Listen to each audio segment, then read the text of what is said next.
Just a few seconds when you start, and then as you can see up there, is about Victor William Derrington, and we have Victor's son Stuart over here, and he will be giving a talk tonight. I don't know an awful lot about your dad, I'm afraid, so I'm hoping to learn quite a lot tonight.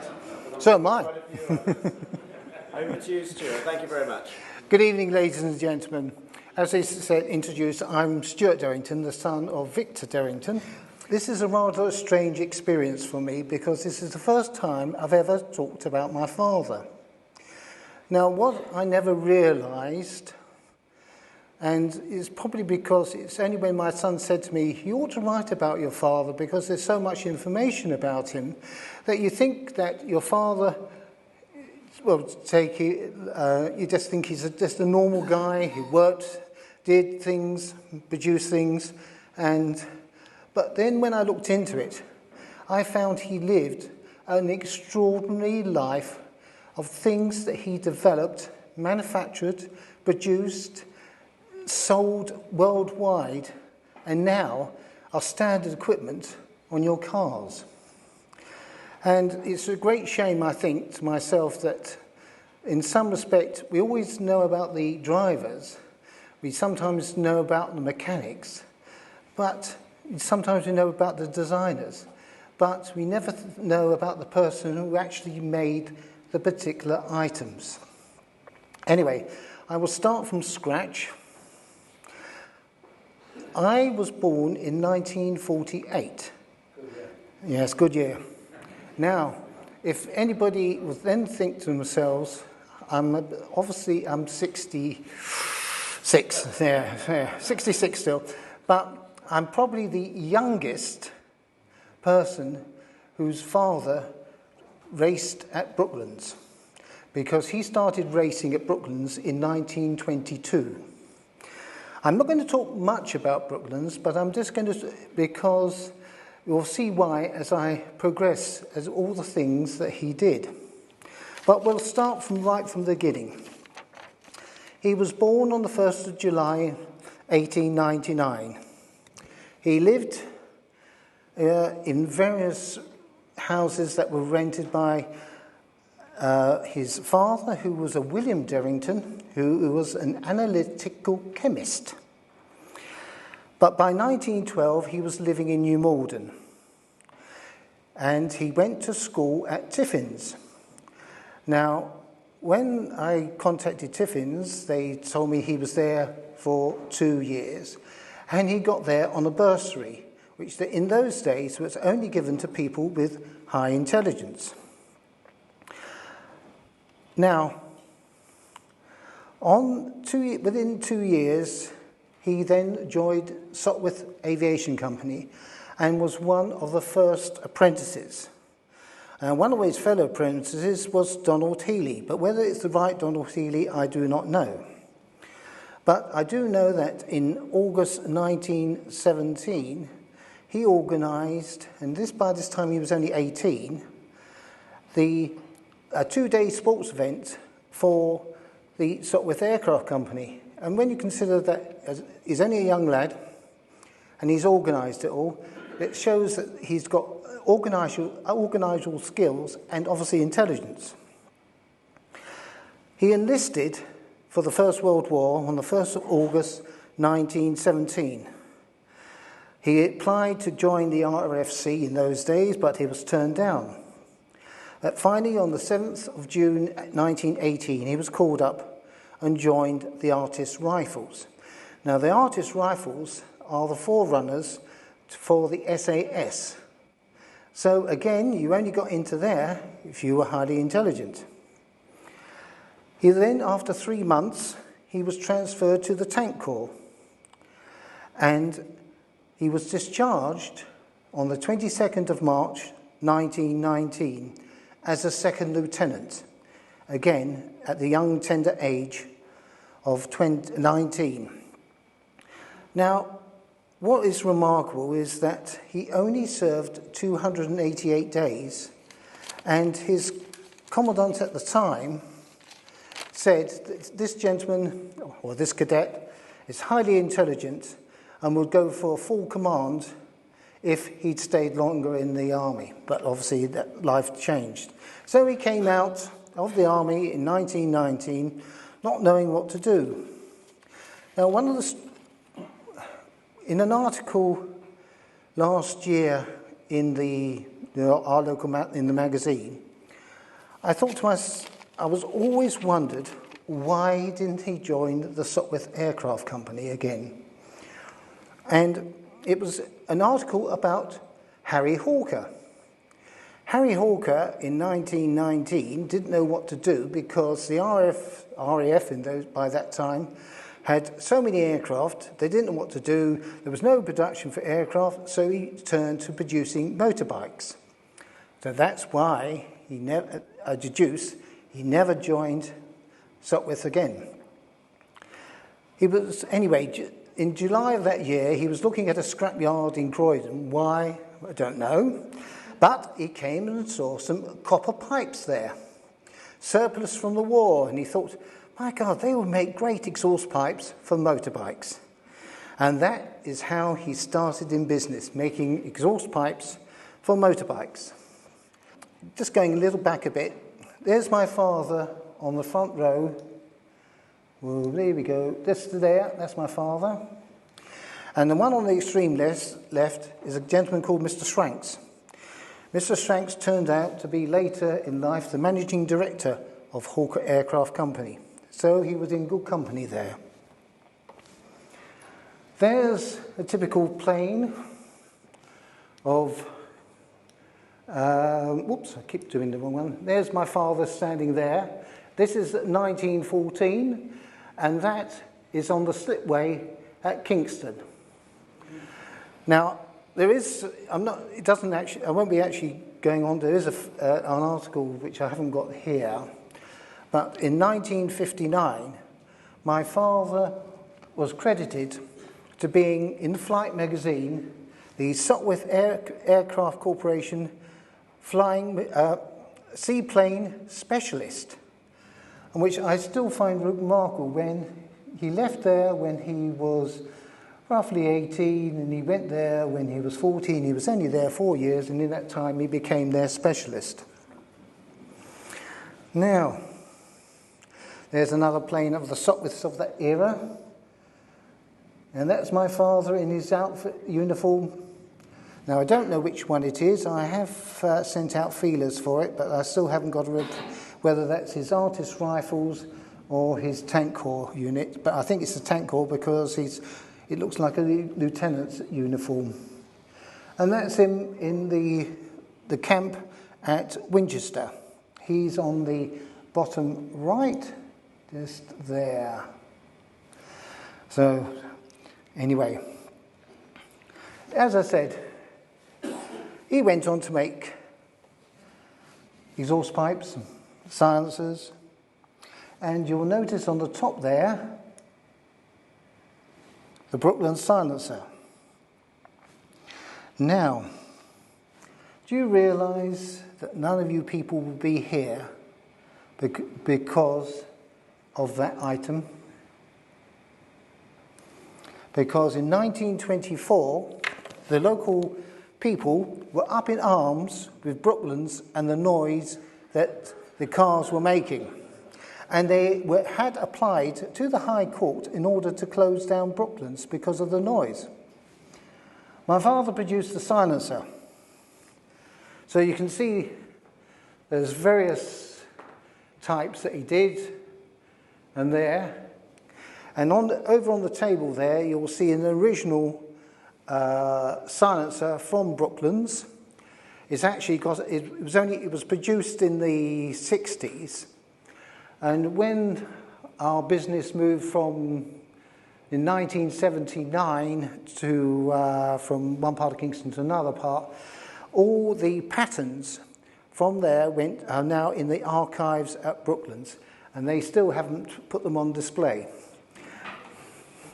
Yeah. Oh. So, there's exhaust pipes for all these motorbikes that he made. Unfortunately, I'm sorry, it's a very bad photograph, but you can probably see AGS, BSA, Harley, Indians, New Imperials, Japs, Raleigh, Rudge, Sunbeam. There's quite a few exhaust pipes that he made, and that's what he started off. And he was known throughout his life as Mr. Exhaust. Did he supply the manufacturers, or was it a go faster, go louder? You're probably coming on to that. I'm coming a little bit on there on that side. No, go louder or quieter as such probably came about because of the silencer that my father produced. Now, you'll see in a minute. Now, what you're talking about is the sort of like the Pico exhaust systems of the 60s and 70s. There's regulation fishtails that we did. As you can see, he did them in aluminium or steel, and regulation steel silencers as well. And again, on there is actually a genuine original fishtail from that period. I can tell that by the telephone number. Yeah. Right.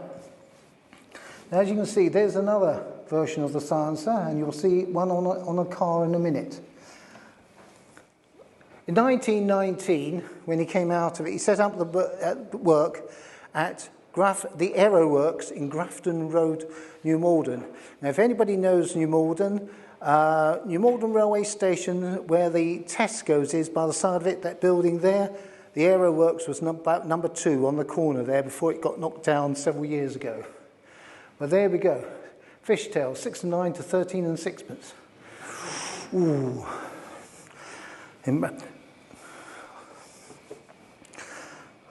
There, as you can see, again, another one article on the fishtail. The Derrington fishtail is cast in its best quality aluminium alloy, and to give maximum efficiency, the wide mouth is lipped all round and the bridge pieces are cast in this, preventing the mouth from opening and so reducing the efficiency. I think a lot of that information my father was involved with came from the aircraft industry because he knew what material to use. So there we go. There we go. That was our saying about a silencer. There we go. Now, there's my father again. And anybody recognises the person sitting there? I shouldn't think so. That's J.J. Hall. Now, J.J. Hall, this is a photo from 1924. It's a Hilton Pacey with a 356cc Villiers engine prepared by my father for the attacks on the world records. Now, you just wonder how they could ever be brave enough to drive one of those things and create world records. It wasn't health and safety in those days, was there? As far as I know, I'm led to believe, the background to it is actually Brooklands. But that's because on the back of it, some years ago I gave the photograph to Brooklands, and somebody wrote on the back of it a good picture of the background of Brooklands. So I have to say they know better than I do. Anyway, in 1930, J.J. Hall was still racing three-wheelers in various forms for a number of years. And in 1934, my father was a passenger in one of his three-wheeler specials, which the rear tyre burst. And he was thrown out together with J.J. Hall and spent several months in Weybridge Cottage Hospital. I don't know if it's still going, but I have actually been several years ago. I went to see the Cottage Hospital, what it looked like in Weybridge. But anyway, as far as I can tell, that is the first crash that my father actually had. Now, I hope the next picture is the right one. Yes, it is. Good. Now,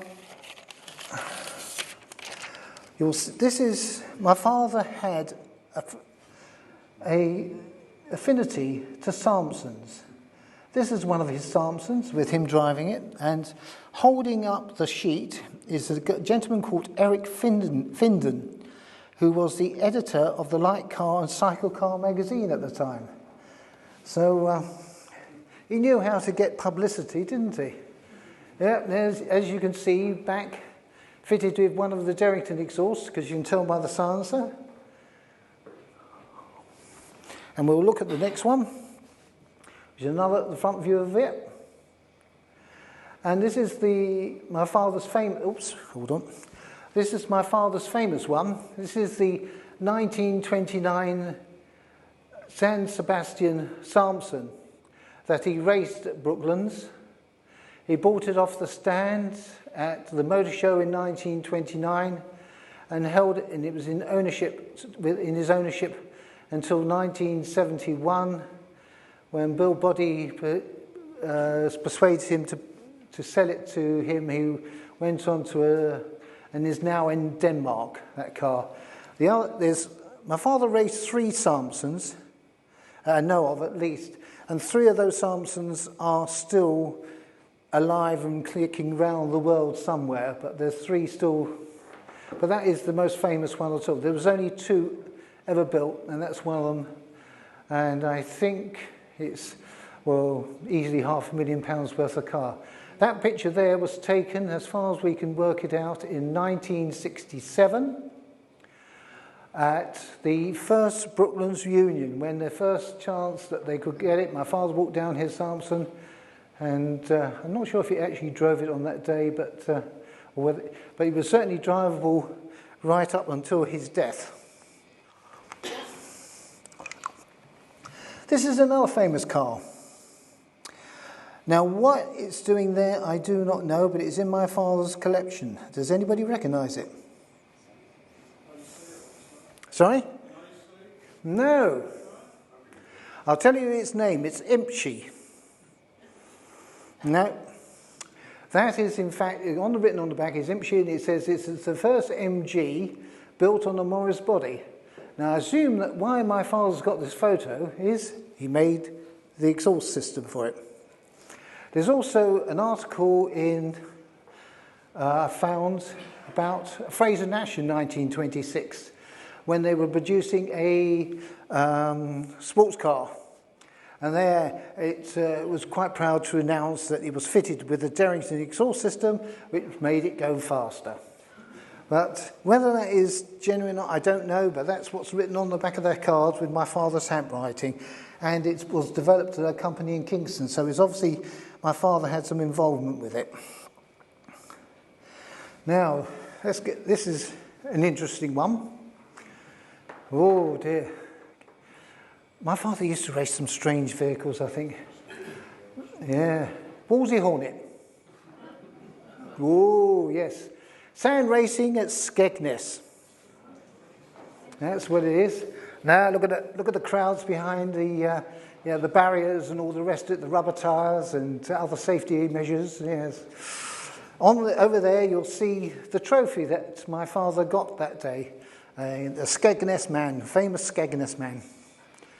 That was in 1930. Right. Now, my father's claim to fame. This is the light car race, the only race that my father in all his life ever won. And so I'm quite proud of it. Again in the Samson. Again, there's the car, number 12. Yep, there we go. And he raced. And I've still got the trophy for that race meeting. And when the Antiques Roadshow was here, did you remember that?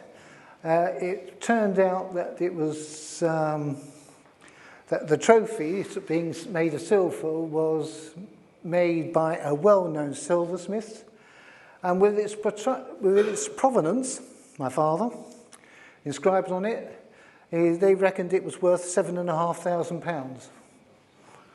But it depends on who buys it, though, isn't it? Yeah. There you see the report. News of the World. Speed monsters at Brooklands. There we go. After VW Derrington winning the August Handicap, Tom Delaney and his Lee Francis, and I can't remember who the other gentleman is, but yeah, there we go. Oh, Raymond Mays, another good friend of my father's. We all know Raymond Mays, BRM. Yeah, another good friend of my father. And this is what the trouble is. My father knew a hell of a lot of pre-war motor races because he went to all the race meetings. He met them, and they wanted parts for their cars. And we ended up making the exhaust manifolds for BRM for all their cars that they raced. Now, we don't get away from it all. There we go. Mr. Plod. This is taken about 1934, I think, because those two cars are Wolseley Hornets. And it was about that time that the police actually got cars for the first time. I do not know what this car is exactly. Unfortunately, my father's trade plates were on it. So I can't work it out from here. But, again, somebody from Brooklands has written on it, possibly an Allard. But all I do know is that person there has got long hair, so my father was out with a young lady. There we go. Oh, we need some fresh air, don't we? Yes. Right. Oh, dear. As you can see, he also raced at Brooklands, at Donington Park. Now, this is where you can see there, record-breaking mechanic killed in practice and all the rest of it. And there's the shot of the being thrown out of the car. You can see there's his foot up in the air. Yes, not very good. But that's what the important bit is. My father came second in race 2. There we go. That's the only little report. They talk all about the accident, but they don't talk anything about who did what.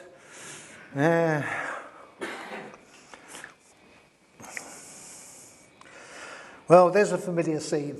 And that's what started it all off. I sent this photograph into Brooklands and they said, "Oh, that's interesting. Would you like to give us a talk?" That's how I got today, which I'm actually very grateful and very proud of the privilege. But as you can see, this is the bank overlooking down, and that's where we are now, just up there, in that room there. So you can see how things have changed all those years. So I would think that's probably still about mid-1930s. There's my father racing in his Samson in one of the races. There's a big file here on my father, so that's why I'm actually talking more in general terms about various little things that he used to do. And there it's on, again, at Brooklands, as you can see. The bank in the background, and it is MGTA. He also raced an Austin 7 here, as well as a Wolseley Hornet and Sampsons.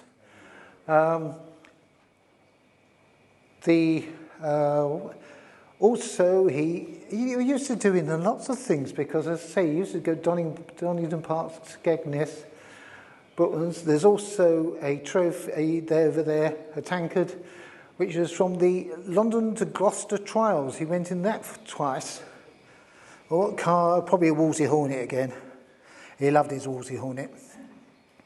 Right. A gentleman very kindly sent this to me only a few days ago. And it's because... Does anybody have a Mini? Did have a Mini, an ordinary 850? Yes. Yeah, do you remember the SPQR remote gear change? Well, my father designed one in the 1930s for the MGM type, amongst others. Also the Hudson Terraplane and the Vauxhall and the Rhine E9. Whether it's the same gearbox, I don't know, but there we are. Of course, there's the aero screens again, and also the luggage carriers. Now, at the top there, copperized cylinder heads. What he used to do, apparently, was to get they didn't polish cylinder heads in those days, they copperized them in order to make it smooth. So that's how it used to be done in those days. Reduces petrol consumption and tendency to pink. copper-plated the inlet and exhaust. Yeah, ports. yes. Now, down then, you can see your deep nose exhaust systems, which you can't really read the writing on, I'm afraid, because this is a blow-up copy of a blow-up as such. But amongst the cars he made them for, and this is what I found very, very interesting, was he made them for the Chrysler, Dodge, Essex, Lee Francis, Rovers, Vauxhalls, DeSotos, Buicks. Unbelievable. I never knew he involved himself in American cars. Though going back to what I was saying right at the beginning about racing in 1922, he started racing on American motorbikes. And he raced here for 4 years on bikes. Never achieved anything, unfortunately. All I know what races he took part. Now, let's have a look. Right. Another interesting fact. Greenford, only up the road as such, 100-mile lap race at Greenford Middlesex Autodrome. So, well, my father crashed inside the fence, turned over and dislocated his shoulder and received minor cuts and bruises. He was allowed later to leave hospital after treatment and said, "It's a curious coincidence. I crashed at exactly the same spot on Saturday where my car came to grief today." Didn't he get the message? We saw the MGTA back there. Now, a little story was that just after the Second World War, as you know, a lot of the cast iron railings were nobbled by the government in order, supposedly, to build bombs. Well, just after the war, this totter came round on his, in those days, the old horse and cart. He said, "Here, mate, I've got some crankshafters in the back here." "Oh, go on, bugger off, we're not into..." "Yeah, brand new, mate. Yeah, go on, brand new." So my father had a look at them, and there were a dozen brand new MG crankshafts, which he eagerly snapped up, which he then duly sold on. But as you can see, one of those things. Now, come 1949, he started racing again in a Lancia Ardea, I believe, at the Firle Hair Climb, which is near Lewes in Sussex. And he then sort of seemed to diversified, but I was put on touch. Now, we can see that's Bugatti, because that's a picture from the Bugatti. Well, which Bugatti? Is that you? No, it's not me. I can assure you it's not me, but he seemed to go into bodybuilding, and this is another diversity thing that my father did. Unbelievable. That is what it came from. Look, there we go. Yeah. Unbelievable how he changed that car. And then we go on to another one. Yes. There's another one. Oh, we're going to bring... Right, that is outside Clifton Road. I know it because in another photograph it actually shows it. And that is what it was from. Alfa Romeo Typo B. So that's the only picture I could get. Whether how accurate that is, I don't know, unfortunately. But as you can see, that photograph was taken in America. But there was various articles about this 374, MPH 374, and unfortunately, the gentleman who ended up, or one of the owners, changed the body back to the original. But I'm sure it's probably worth more as a Derrington bodywork than a Bugatti Alfa bodywork. Right, well, I have to excuse me because, right, this is an interesting photograph. Right. Now, we probably all know who that gentleman is. Prince Birrar. But this is where Google comes in. I needed to see if I could find a date. I have to go to my crib sheets again here, sorry about that. There we go. Registration number, TPD1. Now, in those days, a lot of sports cars were actually driven to the race meetings because they didn't have transporters. So they were registered for racing. And TPD1, on that particular car day, number 18, it was a Cooper Bristol. Tony Crook drove it. So from that, I found out what race that was, and it turned out to be in Silverstone, 9th of May, 1953, the International Daily Express Trophy meeting. And there's Prince Birrar in his Maserati A6 GCM, who finished third in Heat 1 and fourth in the final with 36 entries. Well, as you know, Prince Birrar was, in fact, the grandson of the gentleman that Yul Brynner portrayed in The King and I. And my father knew him, obviously, from the Brooklands days, and there he is with his transporter in 1953. The same transporter he had for a few years. As you can see, there's a nice little Derrington steering wheel up there, gas bottles. One thing I sort of omitted in 1936, VW Derrington was formed in the business of dealing in hiring, repairing and cleaning of cars, bikes and planes. And on the 24th of December 1936, Flight first advert with a ring, turned up with a ring around Derrington, specialising for aircraft silencers and manifolds.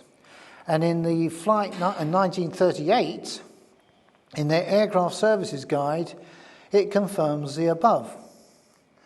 My strong suspicion is, and I've got obviously no way of confirming it, is that hawkers, which my father was a great friend, originally of Sir Tommy Sotworth, he knew Harry Hawker, and later Sir Sidney Cam, and also, as I told you, the managing director, Mike Stranks.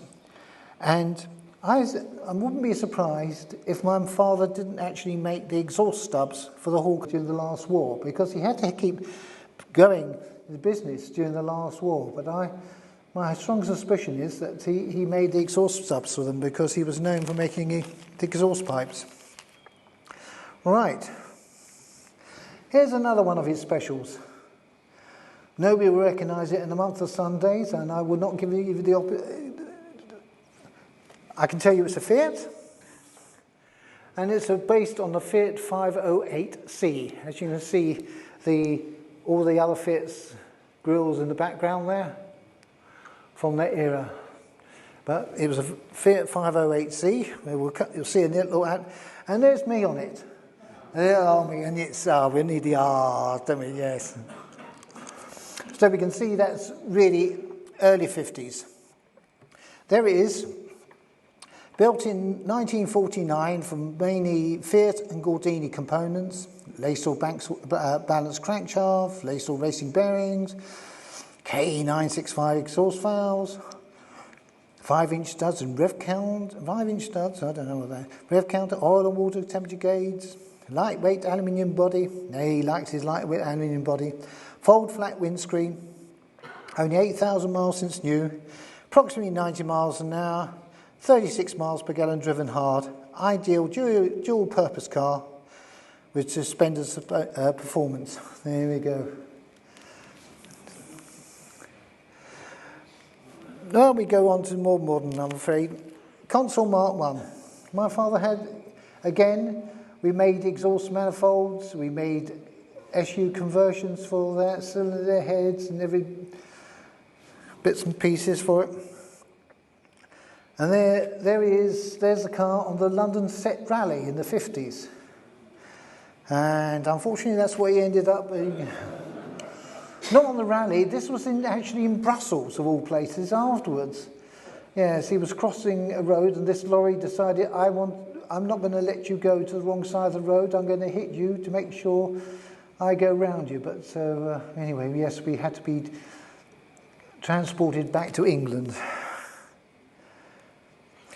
Another car. Yes, all right. The console had a really primitive, horrible exhaust. Yeah. My father-in-law had one, and it was just a piece of rusted steel. Yeah. Bolted onto the side of the cylinder head. Yeah. That's it. And that was it. Yeah. And I believe it was deliberately, not just cost, it was no idea of getting any performance in the engine. No, wouldn't be surprised. Yeah. Anything like a decent... Yeah, in a minute you'll see a photograph of one of my father's exhausts for that car. So, yes, it was most strange because the exhaust manifold had a round pipe along it, and you bolted the inlet manifold round it in order to heat up the inlet manifold. Most peculiar thing. It was designed in the accounts department. I wouldn't be surprised. This is my father's TR2, which he did a lot of tuning with, and a lot of enjoyment. As you can see, there's his racing helmet, and over there, there's the helmet that he wore. He never changes his helmet. And in those days, we used to go down to the race meetings. He used to drive the car there, take the spare seat off, take the spare wheel off, and started racing. That was how you started. Very rarely did you actually sort of put it on a transporter. That was taken at Goodwood. But as I say, late 50s.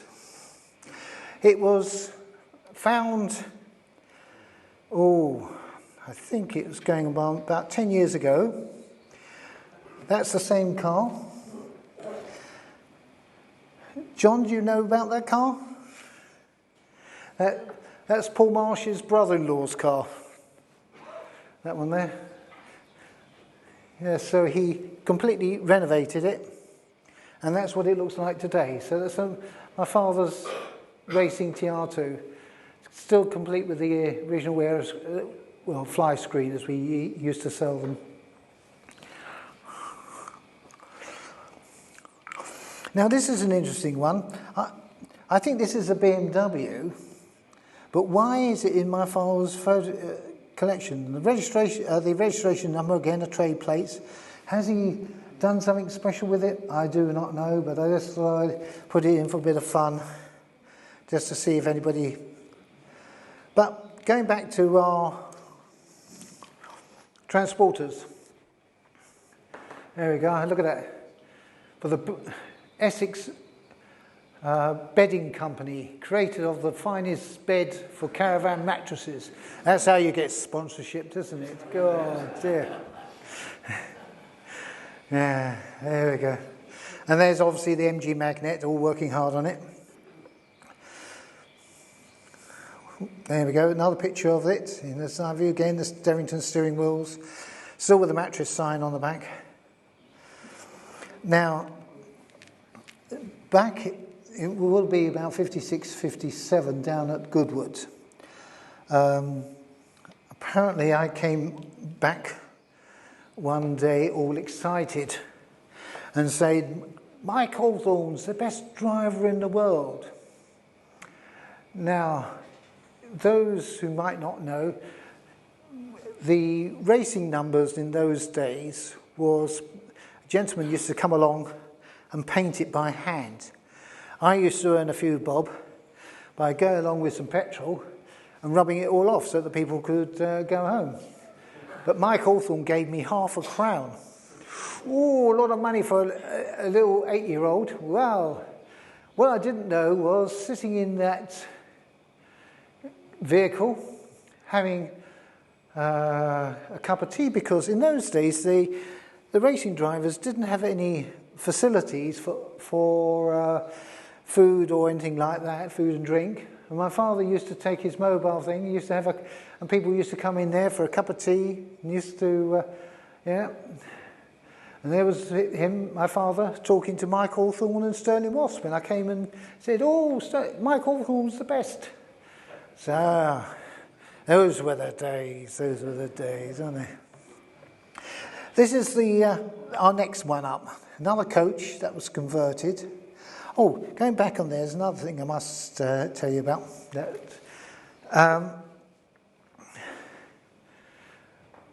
My father did the cylinder head on there and put twin carburetors on it against the original one.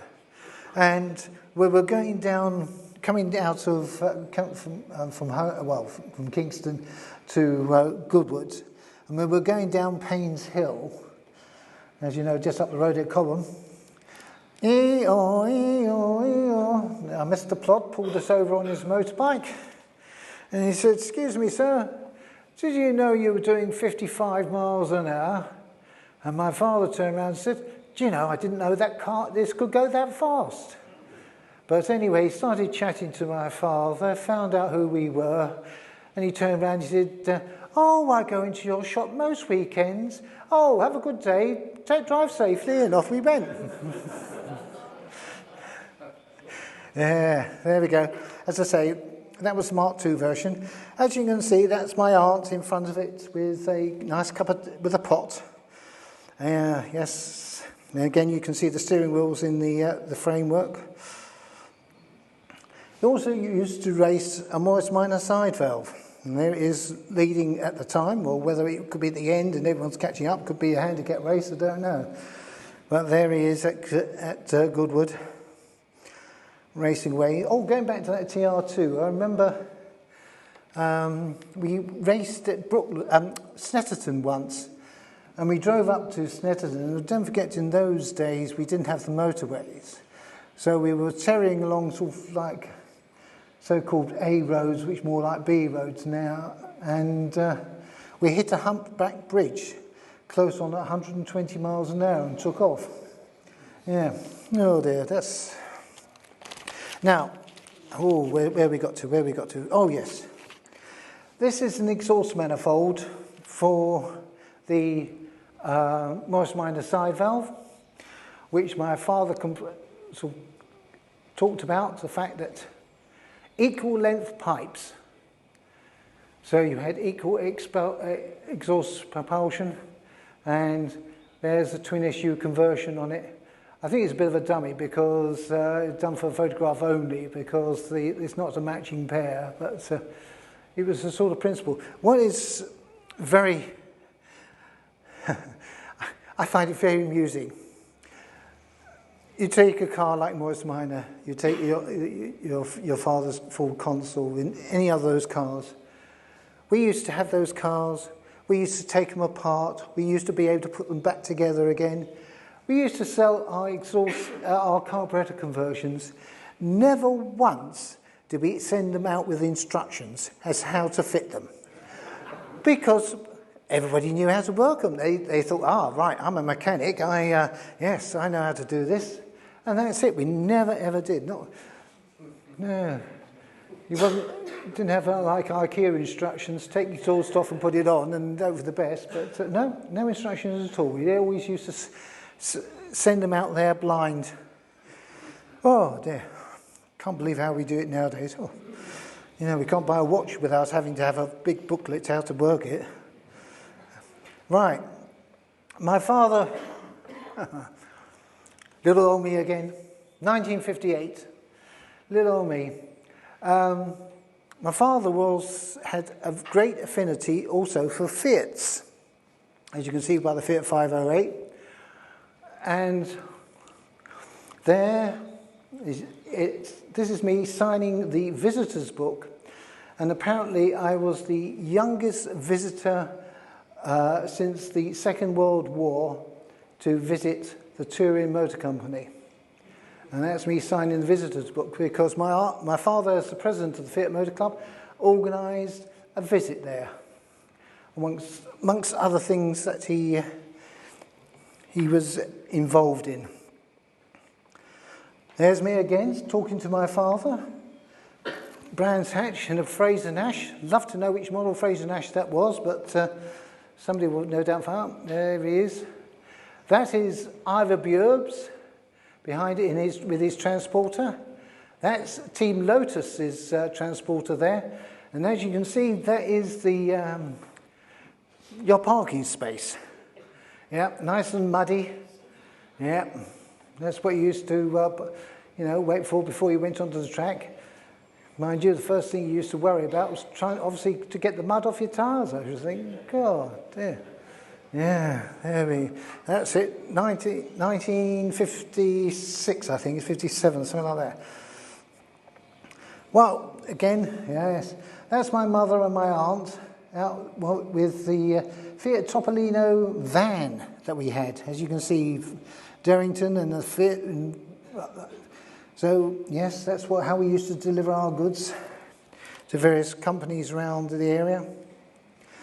And there's a later one with she loved cats. Fiat Ford 105Es, and again you can see the Fiat sign on it, spares and services. That's our corner shop back in the 60s. No yellow lines. Look at that. No yellow lines. Yeah. And you can see absolutely crammed full on the left hand. CUD was what we used to do. Luggage, badge bars. Absolutely full of them. Badge bars. Yeah. There we go. Yes, so that's my uncle. He died in 1973. He ran the shop, and there he is behind the counter. There, and remember Desmo Mascots? That is a genuine original Desmo display cabinet, which I have, still in the family possession. It's really the only thing I ever kept from our shop. But there we go. There's loads of Holt's products. Oh, that's going up back a few years. Yeah, absolutely crammed with stuff left, right and centre our place was. And we used to supply nuts and bolts up to all bits and pieces, so, right. 14 Clifton Road. That's where we used to make the exhaust manifolds. As you can see, all the pipes bent. Now, for your information, you probably don't know how we used to make them as such. We used to get a tube of pipe and we filled it with sand, then plug it with a wooden plug and then heat bend it.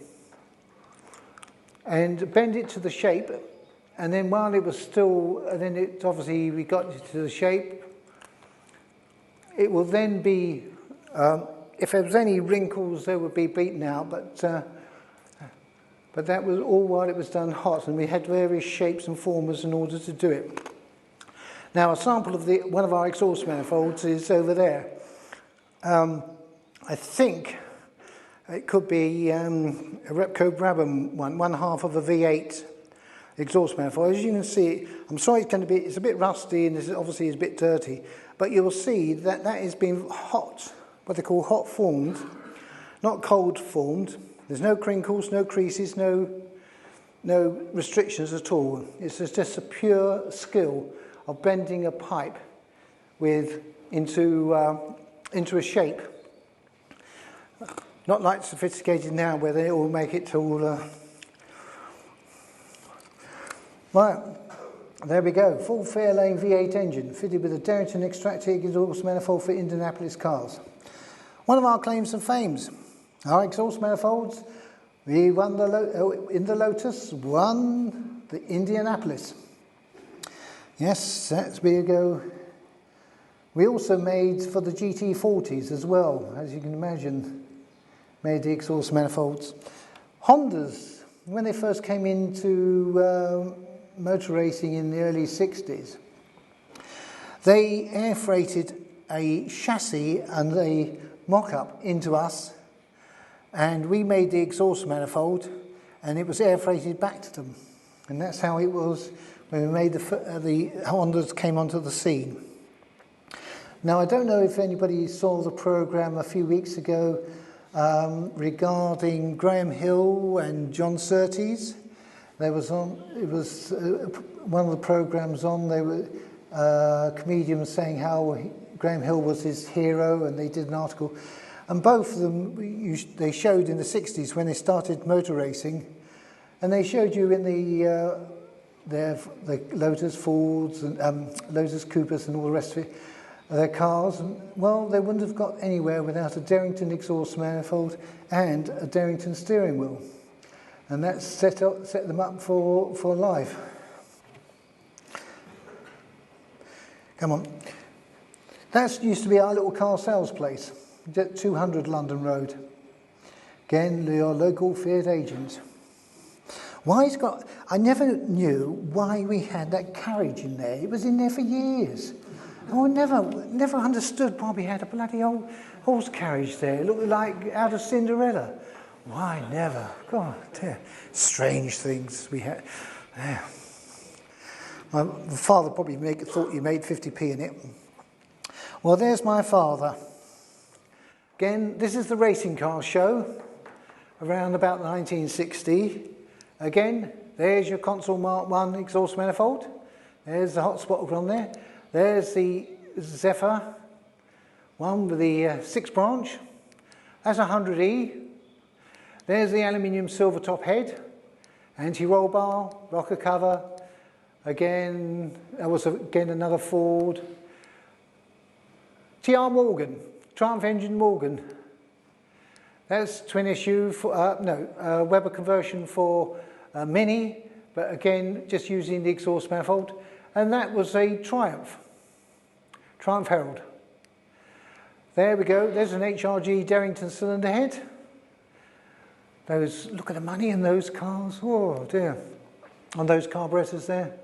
Again, you've got the Derrington steering wheels, inlet manifolds, the Coventry Climax, Lotus Elite ones, anti-roll bars, Kenlo fans, Pico exhaust, they used to come on our stand. By Jove, we used to have some fun. Yeah. There we go. So you can get an idea of variety. What is remarkable when you think about it is that you talk about tuners and you see, okay, Bill Blindstein, who specialised in Vauxhall, Broadspeed with Ford, Rudd with Volvo. My father was the only tuner who tuned a variety of cars. You just didn't get one, you got a dozen, 2 dozen. My God, you think to yourself, how could he think these things up and do things like that? But he did. There we go. He was very much into aluminium cylinder heads. There we can see the HRG crossflow head for the B series engine. Up there was a silver top head that could have been possibly either a 100E or a Cyval Morris, and he used to make them. We used to supply them, and he did one when Barwell shut down. He bought the aluminium head for the A series engine. Right, steering wheels. There we go. There's a picture. Now, in this particular shot, I'm showing you 360 degrees, yes. Why? Asymmetrical, every 120 degrees. I'm now going to show you a photograph out the paper. Do we recognise it? Look at that steering wheel. There we go. Yeah. Jack Brabham used to use our steering wheels to drive his cars. When the Australian Grand Prix was, they decided to do a steering wheel, the trophy, based on the steering wheel that he drove with. And that's what he drove with. He drove with a Derrington steering wheel. There we go. And I wrote to Murray Walker once to complain, why you not tell them that it's based on the Derrington steering wheel. We never got a reply. 1964. There's my father. There we go, let's have a look. There we go. Derrington Francis. Al Francis and my father teamed up and bought the ATS 1963 car, upgraded it, and Mario Cabral drove it at Monza. We all went over to Monza, had a great time. Well, I did. Yeah, had chicken and chips and a Coke for every meal. Really good that was. Well, you didn't get fried chicken and chips at home, but you did out there. Oh, it was great there. But yes, we went out there for the Monza Grand Prix. Fortunately, it didn't last very long. He only lasted a few laps and had an electrical fault. Never raced again. Though the car is still in existence. Normally you'll see it down at the Goodwood Revival. And the gentleman owns it over by the airport, works over the airport. Right, there's the MG Magnet that my father had, PRW64. HRG head, side draft Webers. We even had an overdrive on it. We used to be able to cruise at over 100 miles an hour. And my father every year went to across Europe and drove this. Thoroughly enjoyed it. And with the steering wheel, with the seat, he used to sell bucket seats. The first of the bucket seats, aluminium bucket seats. And he made a frame, because in those days, I don't know if you've seen MG Magnet, they used to sort of have a seat about that thick. And he made a tubular frame, and he had those straps with the little rubber straps with a hook on the end, with just a little covering over the top. And because it saved about £50 in weight. So yes, but we travelled across there. You know, it was nothing to drive about 500 miles in a day, because back in the late 50s, early 60s, there wasn't much traffic in France. So you could they didn't have the police to worry about or anything like that. God, he used to do all over the place. Another car he rode. Anyone recognise it? Yeah, Renault 750. God, he drove that. Oh, dear. Now, always. I know the race report he was last, but but never mind. In a handicap race, but not surprised. But we used to do an SU conversion for that exhaust manifold. Hillman Imp. Yeah, 1966. This is the last race as such. It was a speed trial in Trier, out in Germany. And he came third, and a friend who was with him drove it, and with it came first. Very interestingly enough, this was a 998cc. My father, when Hillman Imps came out, they were fitted with a Coventry Climax fire engine, modified for an Imp. And it was in a 1000cc version, but they reduced it down to 875. Now, the company that made the pistons was a company called BHP Pistons in Twickenham. My father got in touch with them and said, "Oh, you got any pistons and liners?" "Yes." So he converted it to 998cc and other tweaks and all the rest of it. Later on, when Chrysler decided to upgrade the Imp to I think it was the Imp Rally 998cc, they wanted to have the 998cc all to themselves, but it was pointed out to them that unfortunately it was a common practice thing, so they could not get it homologated as such, and so that's why it didn't last all that long. Yeah, they made a little faux pas. In the 60s, my father, one of the gentlemen who my father was well known with contact was a gentleman called Norman Jones. Norman Jones was the boss of the Flying Tiger Club and I think he owned Red Hill Aerodrome at the time. But every year they had a raffle. And one year the raffle was an MGM type, and my father won it. And Norman Jones turned around and said, "Cool," he said, I couldn't have wished for anybody better to have won this car. Now, I drove that car when I was about 18, and it was great fun. Thoroughly enjoyed that car. It double declutch, and you sat on a cushion, holding on with your arm on your right hand, going along at what you thought was 90 miles an hour, and it was 30. But you drove it with the seat of your pants, but by Jove, you had some fun driving that around the corners. God dear. Yeah, love that one. Unfortunately, this is the only photograph I got of inside our garage, which is a great shame, but that's the only photograph I've got so far. Now, you'll see here, this is the King's Cup Air Race, 1960.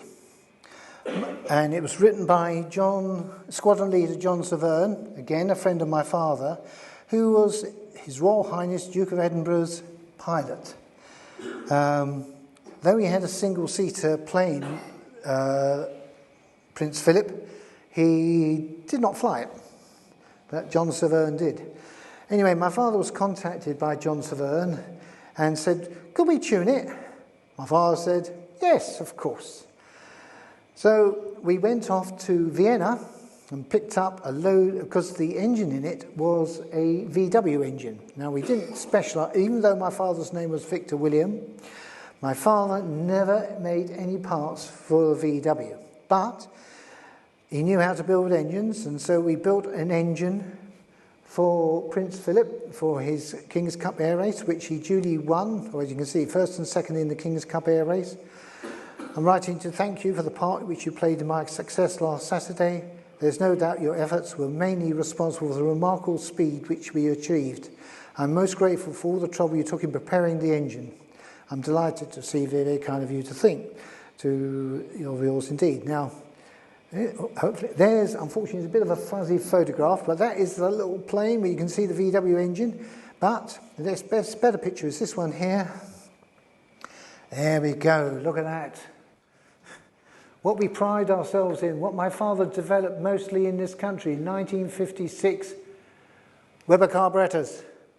Put a twin choke Weber on it, as amongst other things, and made it go. How it ever flew in the sense that it's out in the cold, I don't know, but it worked, and he won the race. Rollis and Turbulent, yes. Yes, you're right there. Well done. Yeah, Norman Jones. Yeah. He was the one. He owned. Again, that's how my father knew about it. And there, obviously, is the exhaust pipe, which is just basically a straight U. But as you can see, very, very smooth flowing round the corner. We used to make the exhaust stubs for Rollisons for the planes that they flew. Right. Another person my father knew well, Norman Wisdom. Norman Wisdom, as you know, was a very short gentleman, and he had a Bentley. Couldn't reach the pedals easily. So my father made a steering wheel that was specially deep for him, and there's a letter of thank you for him written in July 1960 by his secretary saying, thank you very much indeed. Mr. Wisdom has asked me in his absence to thank you for, and all the rest of it, blah, blah, blah, for his steering wheel. And my friend got quite chatty with him, and there he came up and visited my father at the racing car show. Again, yeah, there you'll see triple Weber setup. Yeah, there's probably Austin Healey 3000. There's a Sprite. Again, the steering wheels. MG grab handle, one of those over there. You can see which has been unmodified. And ram pipes. We used to sell loads of ram pipes all over the world, from 1 1/8" to 2 inch for the SU carburetors. And that I've got one over there. I bought that back from Australia. It's the only way I could get it. The Aeroscreen, that was over there. That is 1968. That gentleman whose name on the box bought that for his Austin 7 Chummy, found he couldn't drill the holes in his Austin 7 Chummy, so he kept it in a box, and finally, 30 odd years later, he put it on eBay, and I was successful in bidding for it, and that's how I how to find my bits, the aeroscreen and the round pipe. All the rest was something I've already had. Whoops, what's the next one? Another thing, my father used to encourage individual people to turn up to things, and this is a Martin V8 engine that in all aluminium.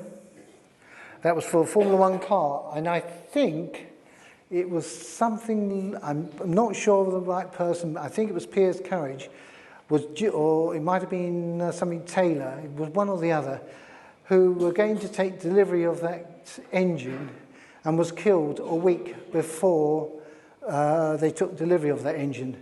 And unfortunately, because of that, it never sold. It sat on our window for years until somebody finally came along and bought it off us.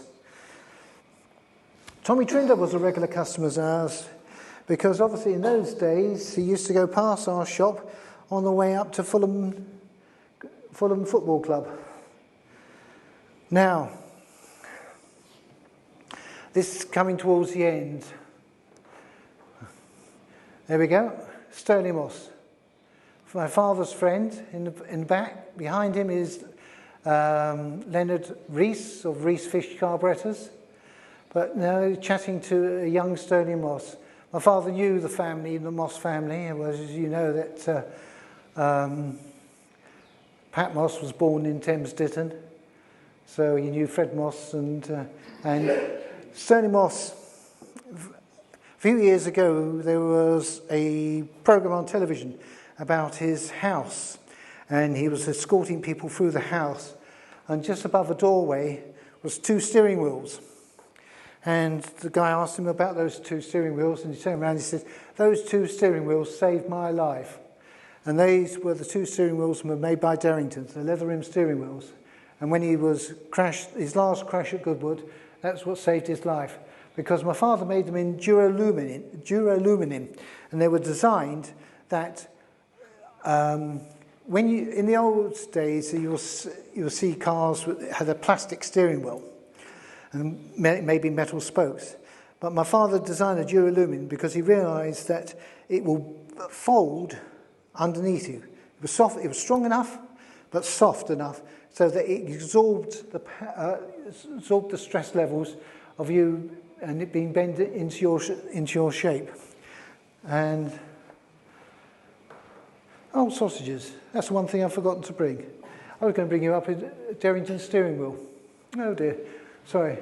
Anyway, this was written. This is an obituary in 1972, 1st of May 1972. My father died. This is the obituary run in the program in the Hot Car magazine. That's right, Hot Car. And it says, as a Brooklands racer and tuner, he virtually saved the day by producing 90% of all Brooklands cars to subdue the race exhaust after residents near the track had almost closed it by a court order. Things don't change much, do they? No. As you can see, there's another picture of his Samson on the banks at Brooklands. One of the stories he told me once, he was asked in the 50s to pick up a Maserati from the factory. Now again, as I say, remember, no major motorways or nothing. But he managed to drive back from the Maserati factory to Calais in 8 hours. So that is shifting in those days. That's MG Magnet, the PRW64. I remember once we were going down the road to Dover. As usual, my father had left everything to the last minute. We were driving down to Dover, and and suddenly he slams his brakes on, but we hit a roundabout. And my father turned around and said, "That wasn't here last time." But anyway, we got towed back. The staff wasn't surprised. Undid the sump, put a new sump on it. Next day we were back on the road going back to the continent. One of the other things about which I never knew about, and this is getting towards the end of such, sorry, I hope you don't mind a few minutes, but when I talked to you about the vans that were taken to the rotor racing, we used to do a lot of repairs, obviously for cars, but occasionally we used to take them to the motorcycle tracks. And one of our guys, he was a specialist in repairing petrol tanks while the tanks were still on the motorbike. How he ever did it, I got no idea, but he knew how he did it. Yes, I know, but it's as I say. Other people that we had dealings with over the years, so these only was also the Beatles. Yes, remember they had their black minis? They were fitted with the Cloty Francis gearboxes, and we were the agents for Cloty Francis. So they booked their minis in for us to have a look at their gearboxes, and I remember listening on the earwigging on the telephone line, hearing the Beatles. And another odd person we had dealing was Rosetta Cowell. Now, Rosetta Cowell was the first transvestite. And she lived in Richmond, and she used to come into our shop to buy. She used to go racing, and she used to come into our shop, and it was a very, very, very thick voice. Yes, it was rather amusing, that. Oh, dear. But our steering wheels were actually made on premises, despite an advert by a well-known company says makers of the Derrington steering wheel. They never were the makers. We actually used to make the discs. Now, I always cut the discs. They used to come in round. And we used to cut the old triangle bit out, and I always remember the old, all those wastes that we used to have boxes full of these. They were then French polished, and that's what the difference was. They were French polished by a gentleman in Tolworth, and they were polished, the frames, that's obviously the French was the rim as such, but the frames were polished by a company on the Yule Road called Surbiton Platers. Now, going back a little bit, just a little thing. Another thing, two things my father was involved in, and this is really the last 5 minutes. Pre-war and post-war, he used to organise ski trips. He was also the secretary of the Sopwith Apprentices Association from 1955 to 72, because he was one of the first Sopwith. And also, as I say, the chairman of the Fiat Motor Club, or president, whatever they wanted to call him. But going back, let's have a think about it. Copperized cylinder heads, aluminium cylinder heads, in the exhaust manifolds for cars, SU ram pipes, anti-roll bars, woodrim and leather steering wheels, remote gear changes, luggage carriers, bonnet leather straps, error screens and fly screens, Weber carburetors, making them into one of the best carburetors of tuning cars ever. And he's even rumoured that Ford's actually bought one of our 2836 DCD Weber units, tried it out because it's so successful, and that's what ended up on the Cortina GT. Also tough-sided crankshafts, polished conrods, as I say, aluminium bucket seats, as well as introducing inventive ideas from other people. One of the items he brought in from Australia was the sponge-type air cleaners.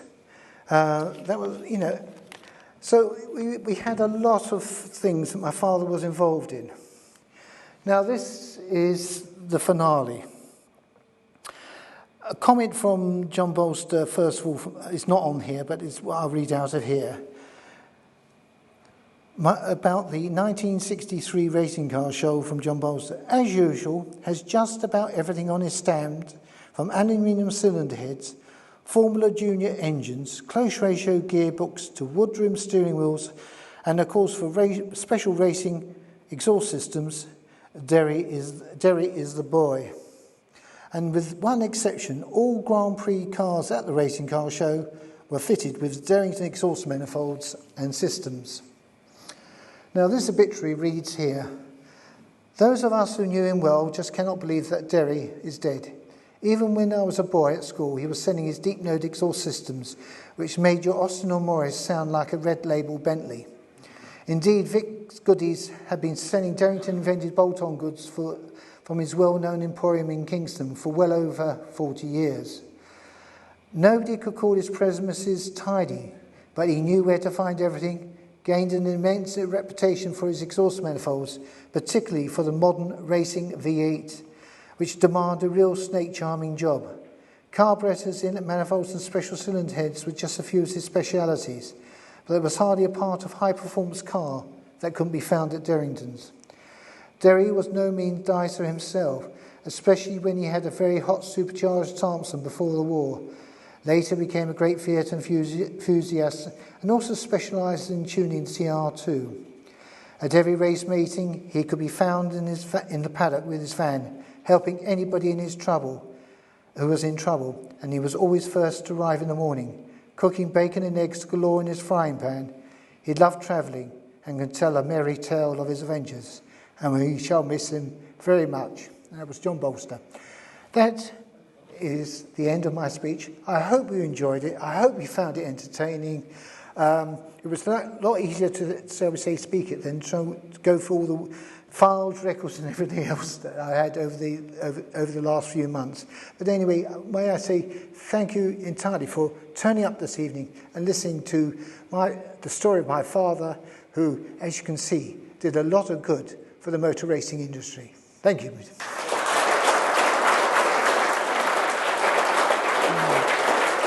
Oh, a bit longer. Do you want to do the Cooper conference? I know an awful lot more about your dad now than I did when I started. Thank you very much. Do you have any questions for Stuart? Have I answered them all? We can't have answered them all. Anyone got any questions? Oh, what happened to the firm? Basically, one of the things I touched on was about the fact of rented properties. My father grew up in the era of rented properties.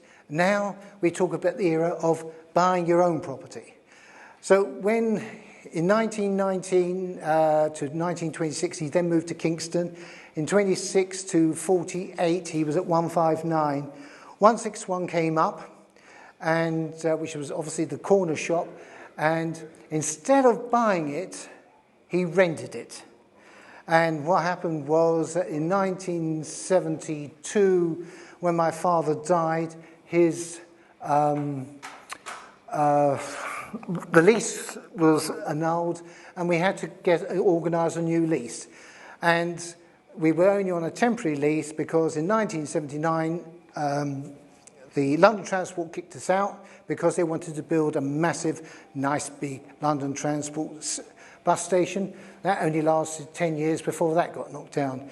So we moved to another address in 1986 in Kingston, which I then closed because, shall we say, I got fed up with supporting the banks, building societies, the Inland Revenue, the VAT and all the other places. But that's what happened. Basically, in 86, I called it a day. Now I wish I kept all those bits and pieces and kept going, because come eBay and all the rest of those, you can sell things worldwide without any trouble. But apart from the Royal Mail.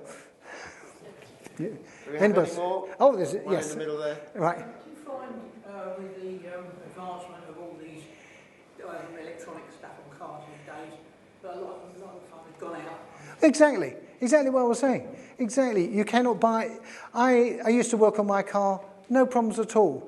Come, 1988 or something like that, and they started looking at it, and you're thinking, hold on. Now, I just open the bonnet, oh yes, that's there, and close it, because you just can't see anything, you can't do anything. You can't, it's really highly specialised. Yes, young lady. I was wondering if you didn't mention all the cars that Thompson Taylors were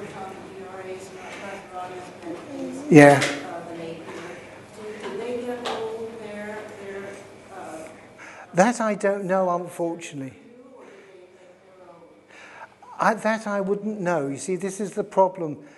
As I said right at the beginning, a lot of these the drivers and the mechanics or designers always take the glory as such, which is only right. But it's where the parts come from they never tell you about. And, even nowadays in Formula One, everything is top secret. So, they won't, you can't find out where they get bits and pieces from. Almost certainly that my father knew the people from ERA. He would know the people from Thompson and Taylor, being only down in Cobham. He would have known all those people because he raced a lot of times at Brooklands. But how? I'm afraid that I cannot answer. Maybe a photograph might show up something, but unlikely that I could say 100%. I'll fill in a little bit of that for you. I worked at Cooper's in yeah. the road off Oyster Lane, which was the old Thompson and Taylor building. Yeah. And I do remember with the Cooper Maseratis that we had, your dad's people coming along and bending the exhaust for that engine on site. Yeah. Yes. Big strong guys with great big blow torches. Yeah. Lots of heat. Yeah. It was wonderful to watch them. Yes, that's right. A slight connection with Thompson and Taylor. Yeah, well, there we go, you see. Exactly. This is, I have on Facebook, there's a VW Derrington page, and as I try to find out information and hopefully people ask me about things that I'll be able to answer it or they can say. I mean, one of the first pictures we had was a picture of an outing to Southend, which I never knew about. Apparently somebody was one of our mechanics and went down there. So, yes, there's info out there, but it's very much like Antiques Roadshow in the sense that you watch it on television and they find some papers that somebody's had for years about some person. They said, and they would die for this information. And this is really it. And of course, again, you get also photographs. And you get photographs of about 4 or 5 people, and you think, who are those? I don't know any. None of our family. Oh, throw them away. And they could be the photograph that you're looking for. There we go. Okay, brilliant. Thank you very much again, Stuart. Yeah. Right. Now. Right, we can invite you to press the button.